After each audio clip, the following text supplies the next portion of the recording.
right?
Testing, testing. Hello, hello, hello,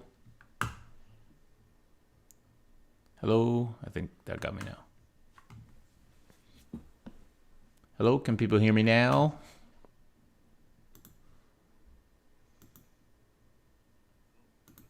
Okay, yeah, should be here now. All right. All right, guys, everybody, welcome to Canhammer TV. This is episode 57 of Custodes Tactica, and tonight is our next matchup focus on the faction Death Guard. And joining me tonight is possibly one of the most famous Chaos players out there right now, and that is Jim Vesal. Welcome, Jim. How's it going? Good. How are you, man? Good, good, Thanks for having good. me. Jim, of course, is fellow Canadian, stuck in lockdown right now because our country messed up things, and hoping to soon get out. So and start playing some 40k. Yeah, we'll see what happens. I think I haven't physically seen you for well over a year now. Was Charity Hammer Well, Ken Hammer team? the last event I played in was Kenhammer Team. That's the Yeah, last time I played a tournament. So. yeah, that's the same story for everybody I know. Okay, so Little did I know that a year and a half later, I still would not have played in another event. I know because that was literally like a month before like the big lockdown, and then that was it. Boom, Yeah. no more. And we were still so blissfully unaware of what was going on at that time. It was kind of in the news, but not really. And then boom, it just hit like a ton of bricks. And it seems so long ago now.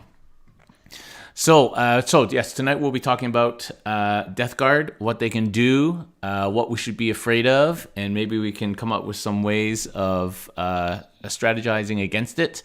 Death Guard, along with the faction we covered last time, which is the new Frightful Drukhari, are the two factions I think that come up most in our discussions about how do we deal with X.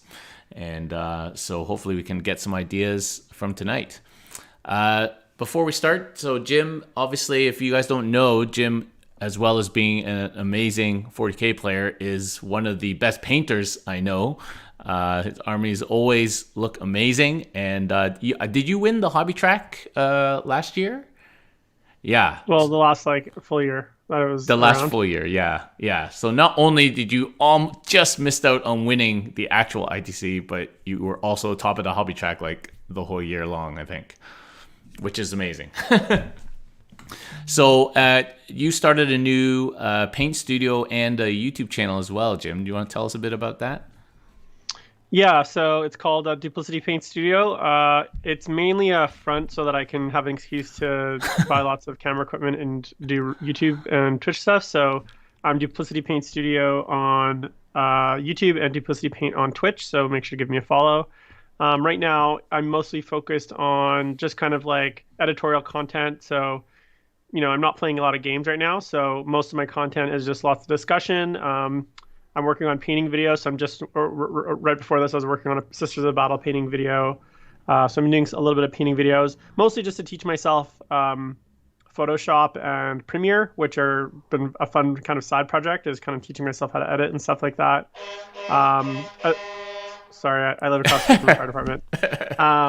Eventually, I'm going to be doing more like, I guess, curated content. I definitely want to do different types of stuff. Painting videos might not necessarily be the future for me, but I'm doing them kind of here and there as part of the content. There's definitely just so much painting videos right now, especially on YouTube. So it's not something I particularly think that has a huge future for me, but it's been a good exercise in learning how to edit, learning how to use the software, that kind of stuff. So, and I know how to do it, obviously.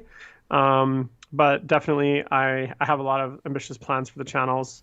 And then I've been doing about 5 streams a week, just hobby hangouts and chatting and painting and stuff like that. So yeah, that's kind of what I've been up to as far as my um, hobby stuff. And then as far as the actual paint studio, I'm not really like I'm doing some commissions, but it's very I'm very picky and snobby about it. So I'm not taking any commissions on right now. I'm working on a 5,000 point Dark Angels commission, and I'm going to be doing like a 10-part series on that army, kind of like a commission diaries series, Nice. where I kind of go through the thought process and my approach, because I'm going to be doing basically 5,000 points all at once in about a month.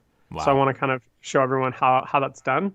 So that's what I'm working on right now as far as other content as well. But you can also check out my podcast on all the podcast apps. Just look for the Best Overall Show, which is our main flagship show on every Thursday at 6 p.m. PST.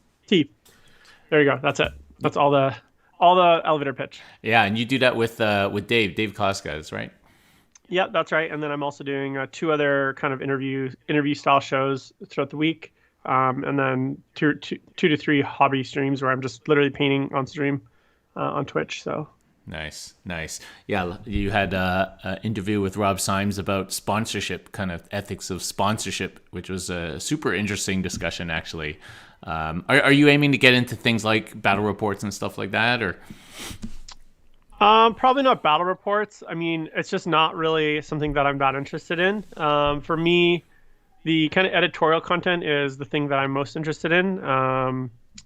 And then obviously down the road, I definitely do want to do more curated, kind of targeted content. Um, but yeah, battle reports isn't really my thing. I mean, hopefully once I get out to events, I can do kind of event reports and a little bit of kind of, those kinds of videos. But at the end of the day, like the YouTube space, especially in hobby, is getting very Yeah. saturated, I guess, with a lot of different stuff. Lots of people are doing battle reports, and um, I'm not exactly like the most like chipper, happy-go-lucky guy. Um, I'm a lot more like, I guess, like I like talking a lot more about hobby stuff than I do like being like some sort of character on TV. And I feel like with a lot of battle reports, you need to have like a certain personality. Maybe I'm a little bit too sour. Yeah, I mean, the most successful channels have some kind of chemistry going with personalities, right? And yeah, that's difficult unless that you're naturally kind of like that. So, yeah. Okay, so do check it out, Duplicity Studios, and so let's move on to Death Guard. So the first thing I want to ask you about Death Guard is, what are people playing these days for Death Guard? What are some of the sort of common types of lists that we're seeing out there? So most of the good lists, like for pure, and I'm just going to talk pure Death Guard for a sec, because Yeah. if I wander into Chaos Soup territory, then this becomes a 6-hour podcast. So for pure Death Guard, we're seeing most lists built around Poxwalkers, Death Shrouds, Volcons, which are Volkite Contemptors, and Plagueburst Crawlers. Those are kind of like the 4, I'd say, like core mainstay units that you're seeing in almost every list. Um, that's and then for the shooting element, you're getting the Volkite Contemptors and the PBCs, Plagueburst Crawlers, and then for your board control, you're going to take Poxwalkers, and then most of your combat elements are going to be Death Shroud and then sometimes Blight Lords, but mostly the Terminators. And then obviously you sprinkle in a assortment of the various utility characters that Death Guard have. Sometimes a drone.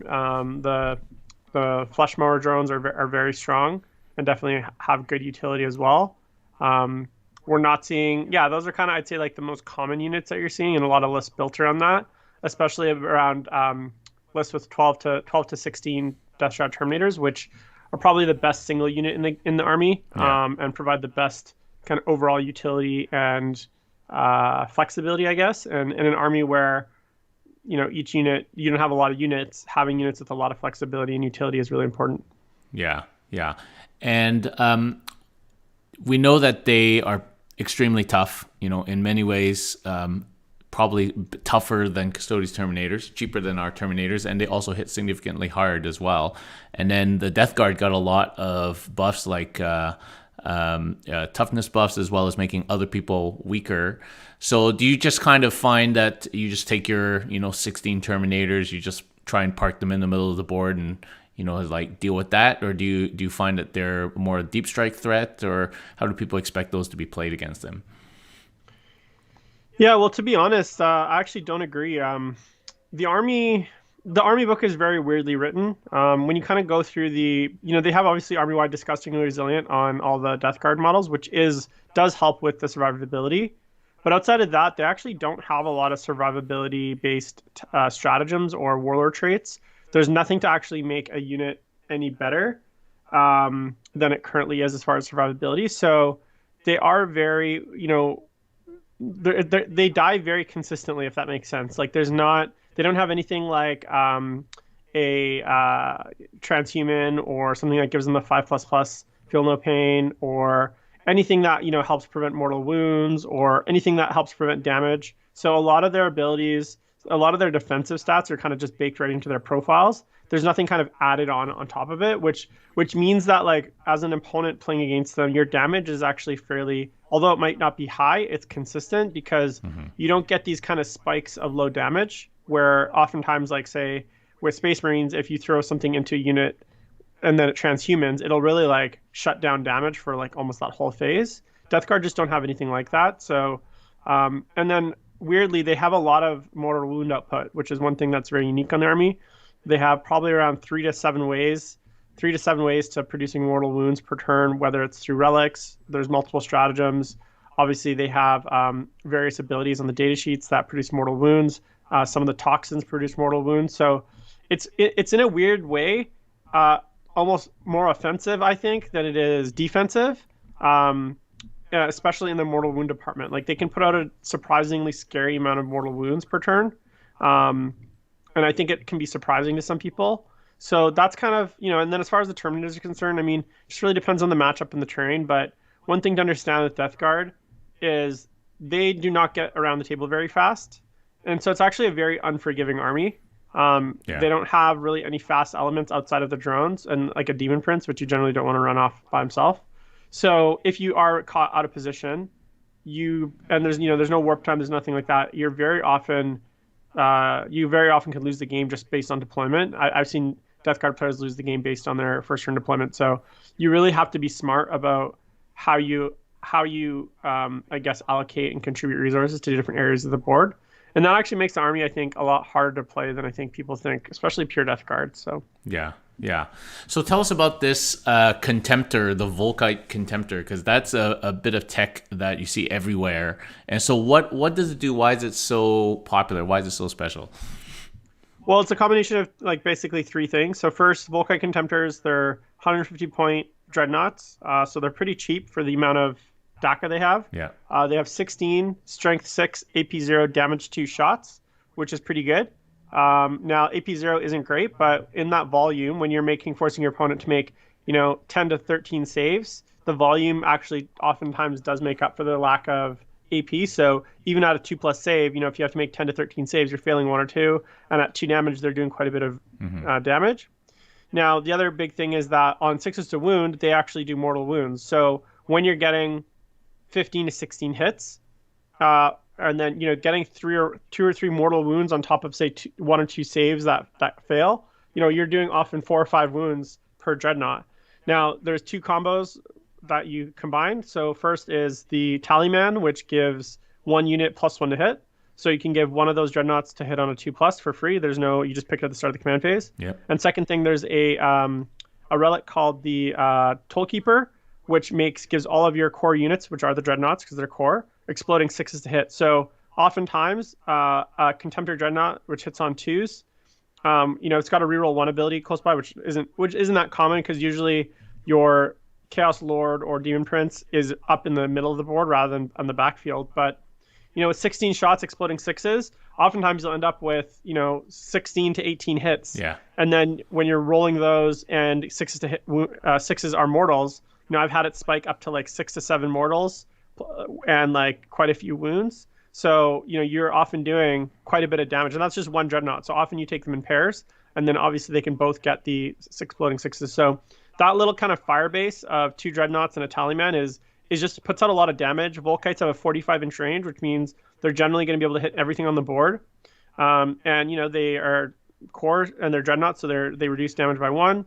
They're quite strong, and they're really good value for the amount of damage they put out. I think I've seen some math. They do the most amount of damage on average of any Death Guard units. So they're actually the best Death Guard shooting unit in the game. Yeah, 150 points. That seems pretty cheap. Yeah, and they can also take for another, I think, 25 points. They can take a Havoc missile launcher, which is basically two crack missiles on their on top of it. Okay. And they've strength 6. Yeah, AP0. That's interesting, but yeah, that's a lot of shots for one thing. At least until we saw Gazgo's leak with rapid fire 12. if that's not I mean, mistake. Against 3+ save, assuming they're not in cover, you're often hitting 16 times with your exploding sixes. On average, you're hitting on all your hits. And then against Marines, you're getting like 12 to 13 wounds. So, and if they're toughness 3, which often they are due to the fact that you have a -1 toughness buff, yeah, you're often getting 15 wounds. So 3+ save, even at 15 wounds, you're failing 3 or 4 of those. And that's, and sometimes that spikes too, and you end up killing, 5 or 6 Marines. So it can be quite damaging. I've had them wipe out whole units of attack bikes in one round. So yeah, they're quite strong. Yeah, that's actually a great combo with the -1 toughness. Yeah, yep. for sure. Especially the fact that they do the mortals on top. So it's not just if it's just a straight damage, maybe it wouldn't be as good, but oftentimes the 2 to 3 mortals you're getting on top is enough to kind of push it over the edge versus, say, a Plague Risk Queller. Yeah. And as we know, as Custodes players, mortal wounds is basically not good. Yeah, mortal wounds are not good for Golden Boys. So would you consider Death Guard to be a psychic threat, like psychic heavy? Do people take multiple psychers or... Not really. I mean, their psychic powers are fairly lackluster. I mean, Miasma Pestilence is great. The unfortunate thing is that you kind of end up having to take, you can't have 2 lords and a demon and 2 lords. So you have to either take a demon prince, a caster, and a lord, or a lord and you basically always end up with 1 psyker no matter what, just as the way that the army's built for a battalion. Yeah. So oftentimes you're taking, you'll take a demon prince and take Miasma, which can be very strong. And then the other spells usually just utility depending on your list build. So I'd say that their psychic abilities are not great. Their psychic powers are not very strong, especially in the sense that right now, because of the way the game works and you have to choose your spells before the game. Yeah. If you could tailor your spells per game, like 8th edition, I think their psychic abilities would be a lot better because some of their abilities are quite situational. So like Curse of the Leper, for instance, it's a toughness-based test. Now, if you knew you were playing elves, that's a great spell because they're toughness 2, which means they'd make toughness 2 toughness tests, which means on 3+ they take mortal wounds. Yeah. But oftentimes you don't know what you're facing, so that's not very useful against a toughness, even a toughness 4 army. It's still not great. So it just really depends. That's the unfortunate part of the army is that a lot of the spells are very situational, and because of the way that you choose spells right now, it's hard to justify taking them. Yeah. So you mentioned this already, but other than the bloat drones and maybe like super fast Morty, they're still as kind of plotty, foot-based, sort of slow army as they've always been, even though they tried to fix that a little bit. So do you still struggle against armies that have more mobility? Like, obviously Drukhari is a super mobile army, but, Custodes itself is not particularly mobile, especially the kinds of lists people playing these days with lots of dreads and stuff. So do you still struggle against fast armies and look forward to playing more static armies? Well, I mean, yeah, like any army that can pick and choose where to fight and can avoid you is always difficult. I mean, you're moving 5 inches a turn at your fastest. There's no ability to advance and charge, no ability to move again. So even with the 5 and your poxwalkers move 4 inches, which is absolutely horrendous. Really so slow. even oftentimes if you're out of position or you just don't have the ability to get to other places. So you just have to be really, really smart with how you play your game.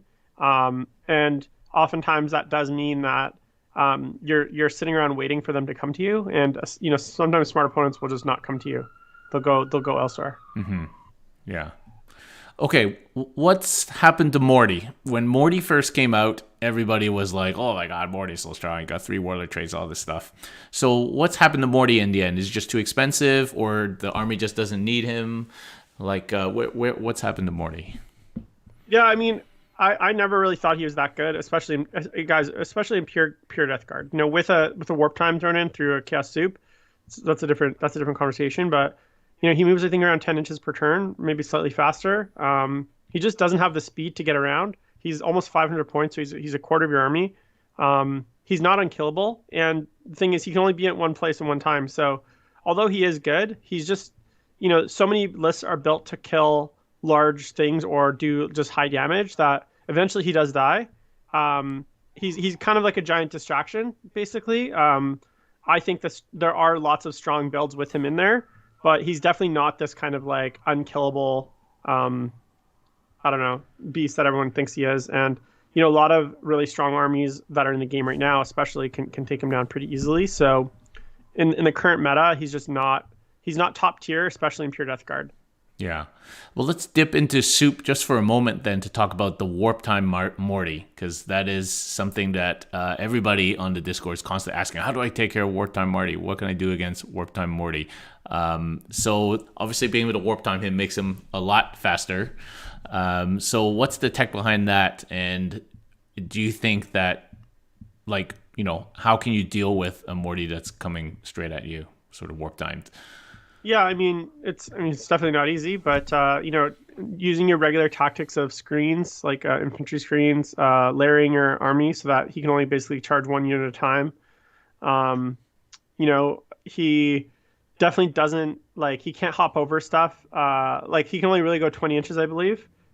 So just understanding how far he can move and then making sure you have units in certain places to block him from charging. And also just remember, unless you're playing with Thousand Suns allied in, most warp times there's only a 3-inch range, which means he's often going to not be in range for a second warp time down the road. So it's just something to keep in mind. But yeah, he's definitely a very strong with the warp time. But again, you're definitely he's definitely killable. I'd say the biggest thing is just try to just kill the things around him, and sometimes just ignoring him is the best strategy. Yeah. And playing the objective game. Yeah. Okay. So some of the most popular Custodes units right now are the Telemon. I think most Custodes lists are using 1 or 2 Telemons at the minimum, and the other dreads, Galatis dreads, Achilles dreads. What did Death Guard think of these dreadnoughts? Do they feel threatened by these dreadnoughts? Do they have easy to deal with, not easy to deal with?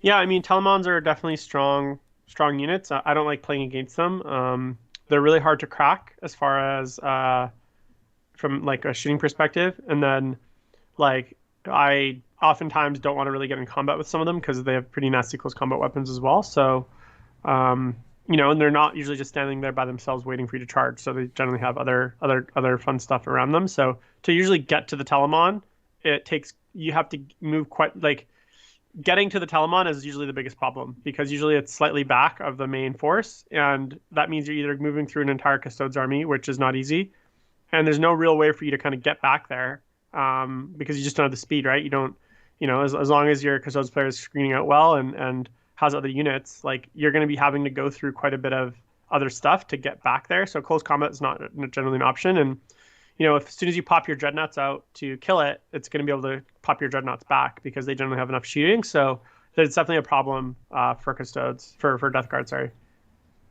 Yeah. The other unit we're seeing coming back to popularity now with Yukari is bikes. Now, the last time I actually played you was years ago at up in Sudbury when you were playing your old Chaos Army, and I was still playing at that time 18 bikers. Mm-hmm. And so do you guys not like bikes, or bikes are not a big deal for you guys? Yeah, the bikes aren't a huge deal for Death Guard just because of the fact that the bolters don't do much, and then the spears, I believe they're D3 damage on the charge. Yeah.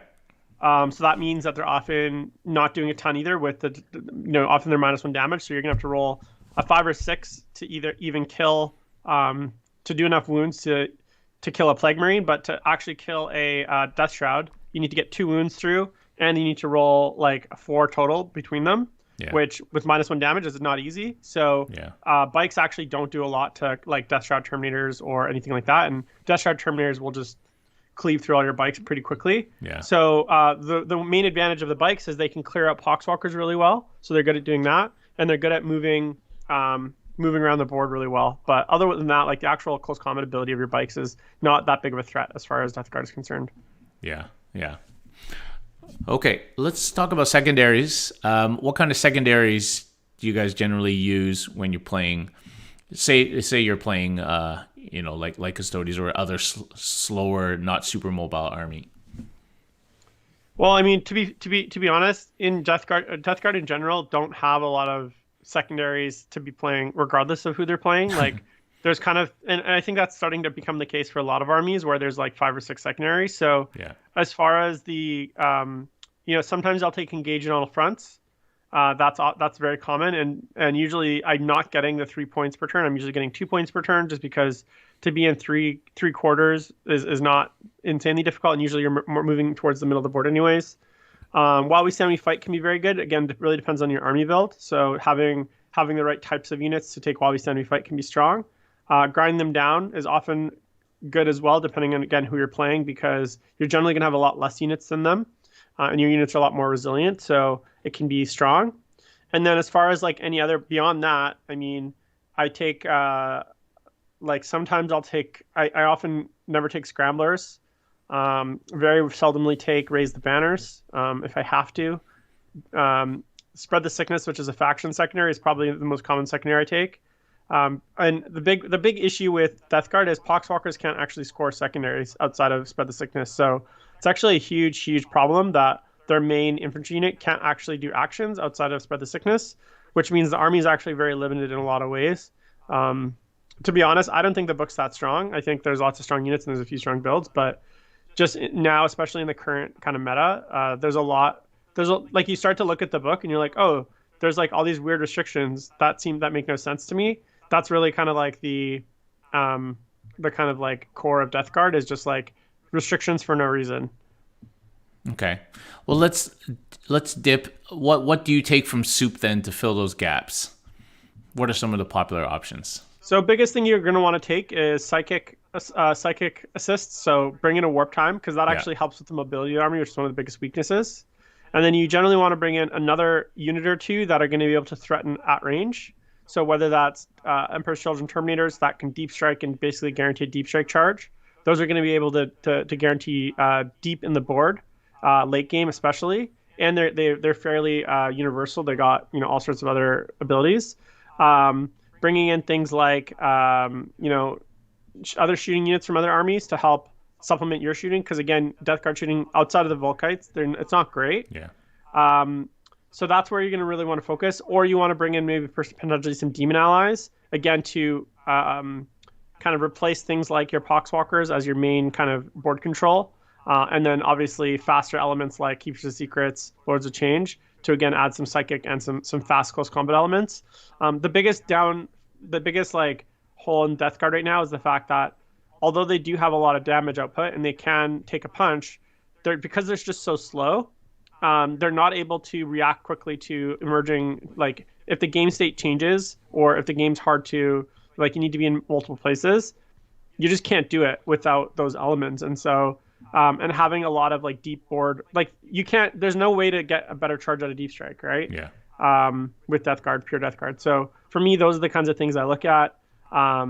It is just, how do I bring in allies that are going to help supplement and fill those holes in and give me answers to those questions. So when I need to make a longer charge, when I need to move across the board quicker, what kind of tools can I bring in to help supplement that? And that's usually where demons and then Chaos Space Marines as well. I do really like things like even Alpha Legion and Iron Warriors with Obliterators have a little bit of play because they add some deep striking kind of jank and shooting to your army. I really like things. Emperor's Children is probably the best right now as far as like adding stuff, but even stuff like Night Lords and World Eaters, I think, has a little bit of play with some of the Faith and Fury stratagems. So Yeah. So let me ask you this, Jim. What do you think is going to happen? Because the trend in the game so far in ninth has been to disincentivize soup. And so what do you think is going to happen when we start to get more Chaos books coming out? Do you think Chaos Soup is still going to be a thing, or do you think it's going to be pretty restrictive? Like, I know people probably don't want that to happen. They like their individual factions to be super strong. But do you think that's going to go, or do you think that's still going to be a thing? well, not to be the pessimist, but I don't have a lot of faith that like I just don't have a lot of faith that Games Workshop really understands how the Chaos faction functions as it is. Right now, the Demon book, to give you an example, is a complete mess. Like, it needs a complete rewrite. I know some of the upcoming Be'lakor, like we have the Be'lakor Demon and Chaos Space Marine combo, but like we're still using One Wound Marines. So I'm a bit pessimistic right now because the only reason Chaos is competitive right now is the fact that they can do a lot of soup. And what we've seen with the books as they come out is more restrictions on things like core or different companies or like there's just been more and more restrictions and limiting of that stuff. So I would imagine that, for instance, in the new Dark Hereticus discipline, it's going to say core Legion Heretic Astartes, right? It's not going to be like, or it's going to be like Heretic Astartes of that Legion can use the warp time. It's not going to just be Heretic Astartes. Like, they're going to really limit that stuff. We'll see. But yeah, I'm not optimistic, unfortunately. I just don't think Games Workshop wants this kind of thing. And I don't think they're going to replace it with strong Chaos rules is my problem. So if they want to take it away, I think that's fine. But given the way that they wrote the Death Guard book, which is like a lot of weird limitations. So to give you a really good example, and this is one of the things that like I just don't understand. Chaos players have been begging forever for Legion traits to work on our vehicles, right? Like, that's one thing that we haven't had. It's one thing that we've been saying, guys, this is not something that makes any sense. Space Marines get it, Drukhari get it, almost every other race. Your Legion traits work on your vehicles. And so sure enough, Death Guard book came out, and they have a Legion trait called Inexorable Advance, which basically means that they all their vehicles with the Bubotic Astartes keyword basically means they can shoot into combat without suffering the -1 hit for shooting into combat. And then I believe there's one other thing it gives them. But it's key to the Bubotic Astartes keyword.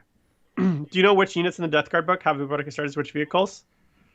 None. Would it surprise you if I told you that none of the demon engines actually have it? Yeah, none. Are Bubotic Astartes? And that the only thing that actually has it is Land Raiders and Hellbrutes, which are never played. Land Raiders, so come on. The only vehicles in the whole Death Guard book that actually gets Legion traits are the 2 units that no one ever plays ever. So if that's like an indication of like how they're going to be writing future books, I'd imagine like we're not going to get any sort of Legion traits on any of our vehicles except Land Raiders and Hellbrutes. Things like Poxwalkers also are not Bubotic Astartes. They don't get any Heretic Astartes keywords either. They move 4 inches. They can't do any actions. And I get it, they're zombies, right? But is there any other troop choice in any other book so far where their main troop choice can't perform actions? I don't think so. Yeah. So yeah. So and I don't mean to be. I'm just being honest. So like, I like that they have these background choices. They're like, okay, well, they're zombies, so they shouldn't be able to do actions. Okay, great. But there's a lot of limitations, like the limitations on the Poxwalker 1-to-1. So I just imagine that that's going to continue throughout the rest of the Chaos books. But I hope I'm wrong. Yeah, I guess we can always have hope. What's always surprised me is that the Chaos Space Marine things never got fleshed out like all the Marine chapters and stuff. Like, seems like it would make sense that it would be equivalent, but I guess not. Yeah, yeah, they could probably do a single supplement with all of the Trader Legions on top of the like basic Chaos Space Marine book. We don't need 6 supplements plus like 3 more full side supplements. Because right now there's literally 10 Space Marine books, right? You got the 3 main like chapters and then 6 supplements on top of the actual base Codex Space Marine. So the fact that there's 10 Chaos Space Marine or Space Marine books and there's like, there's gonna be 1 Chaos Space Marine book. So we'll see. Hopefully the Thousand Suns if that's what's going to be coming out in the end with the Fire and Magic release. If we get a Thousand Suns Codex, hopefully that'll be a good preview of what we're going to see. Yeah. But This whatever I'm this. pessimistic, man. But it's okay. I'll still play the army. Well, I mean, you can only feel it's hard to have hope for massive change when nothing has ever changed. So, Yeah, that's right. it's understandable. Hey, man, I hope to be proven wrong. Yeah. Yeah. And then you'll be very happy and everybody will be happy. That's right. All right. So we got some questions here for you that we're going to go to the Discord here. So, Poxwalkers versus Plague Marines. So, I don't know. I don't see many Plague Marines around these days. Yeah. Since they lost the Plague Marines are like the problem with Plague Marines is they're just still not like you're better off just taking Terminators. Poxwalkers are a lot better for that core tax. And Plague Marines are still, although they are tough, they're not that tough, and they're still decently expensive. So I think they need a slight points drop. And they just don't have the mobility as well, right? Like unless you're giving them rhinos, they just don't have a way to get around. So yeah, definitely Poxwalkers.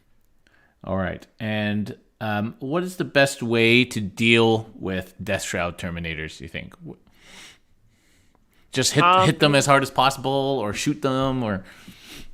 Yeah, I think depending on what kind of weaponry you have in your army, you definitely want to take out one or two. They're definitely the best unit in the codex, so there's no like easy answer. They're scary to fight in combat. If you can shoot them, psychic powers. I mean, they still only have 3 wounds, so they're not like invincible. Like a Dark Lance kills them instantly if they get through the save. Anything that's like D3 plus damage is really strong. Slowing them down if you have any stratagems. So like, I guess the grenades don't work on Death Guard, but they definitely get them in a forest because that get them in a slows down Death Guard. So that deadly forest. Yeah, I always think it's funny. I was like Death Guard. It's like esoteric weapons, warp magic, like alien Xenos tech, no problem. It's like forest or crater. We're too slow. Screwed. Like, you know what I'm saying? Like they can shrug off the like most like insane like Xenos alien tech and like magic of the warp that's gonna slow them down, but a little log in the forest and it's like can't do it. Maybe it's because the log is alive. Yep. If they rotted at first, it'd be okay.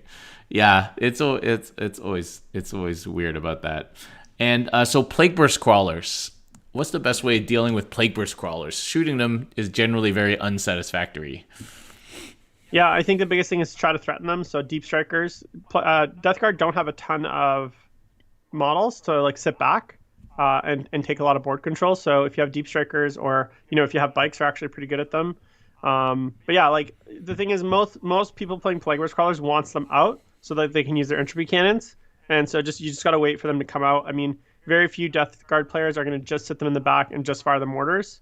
The entropy cannons are quite strong, so wait for that opportunity for them to poke their faces out to shoot at something, and then just make sure you have counterpunch. But yeah, they're kind of one of the top 3 units in the book as well. So there's a reason that people take them. But the thing is, they're very swingy, right? Like 2 las cannon shots plus a D6 mortar. So sometimes you get like 2 hits or 1 hit. So yeah, there aren't when you're rolling 6s for a number of shots, they feel great. Yeah. But sometimes you roll 1s and it's like, cool, I did 1 wound. So yeah, I've definitely found playing against them. Sometimes they do a lot of damage, and sometimes they just don't do anything. And these Contemptors, the best way to just shoot them from far away. Yeah, they're not that good defensively, just due to the fact that I think they're 9 wounds T7. 3+ save. Yeah. So just make sure to Melto. Just make sure, yeah. Just make sure like you just wait for them to come out. So. Yeah. And so if you had a choice in terms of target priority against your army, what would you suggest people shoot first? Probably. I mean, again, it depends on the mission, depends on the board, but think about what's going to do the most damage to you. So usually, if you can take out the Contemptors early. That is huge because over 6 turns with their exploding 6s, they do considerable amount of damage if they're allowed to shoot for the entire game.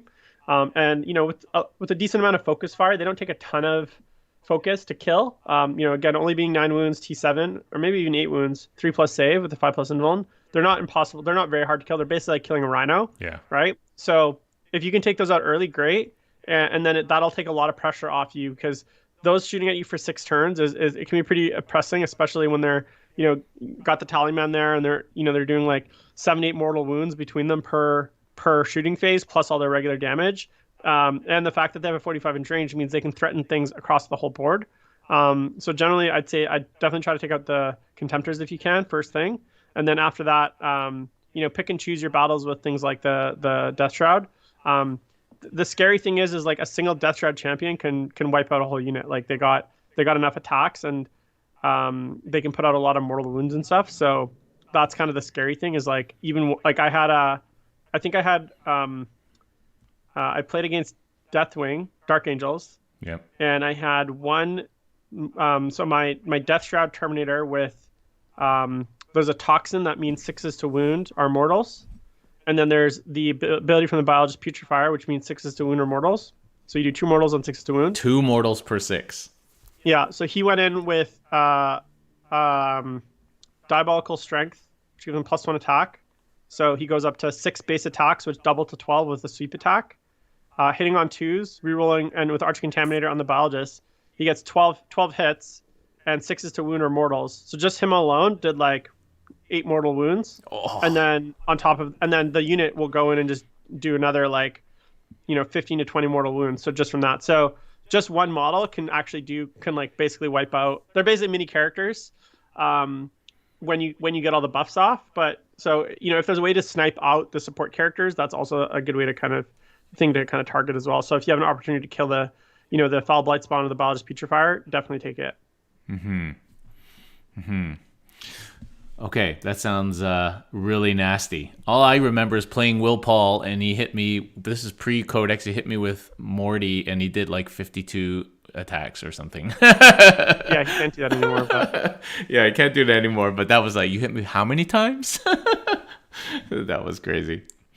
All right. So, have you played against any Palace tanks? No. The little zippy tanks. All right. No. And do you think an army like ours, which is pretty similar number of units, actually the 2 armies are pretty similar in terms of, archetype. Do you think trading is a good idea or not a good idea?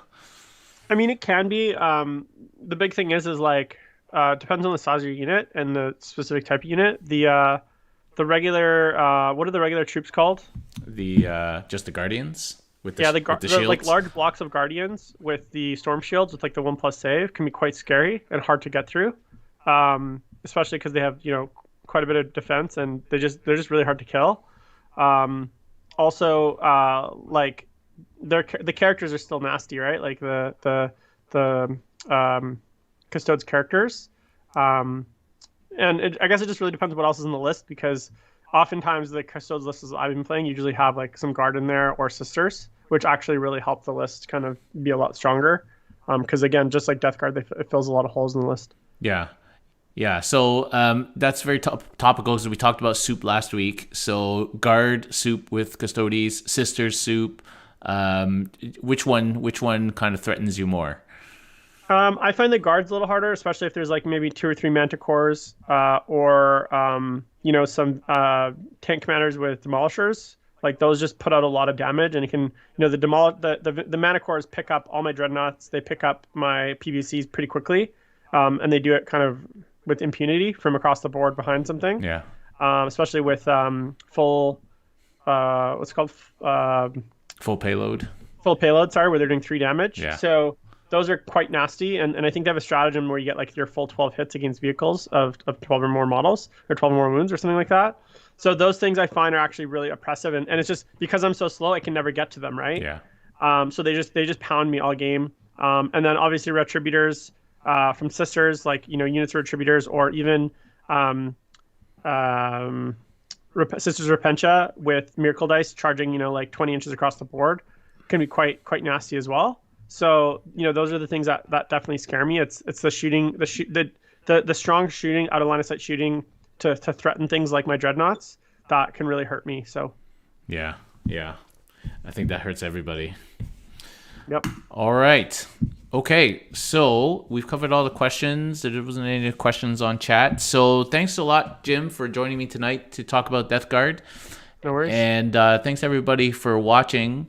And I think the next matchup we're going to do is probably going to be Sisters. And I might even be getting the old Chris on to talk about Sisters. So that will be in the next couple of weeks, I think. Okay, so thanks very much for coming, Jim. Everybody check out his YouTube channel, Duplicity Studios, and check out his podcast. What's the podcast called again? It's Best Overall Show on like Google, Spotify, but you can find the video version on my Duplicity Paint Studio YouTube channel as well. That's right. All right, and thanks very much for watching, everybody. Thanks for supporting, and everybody have a good night.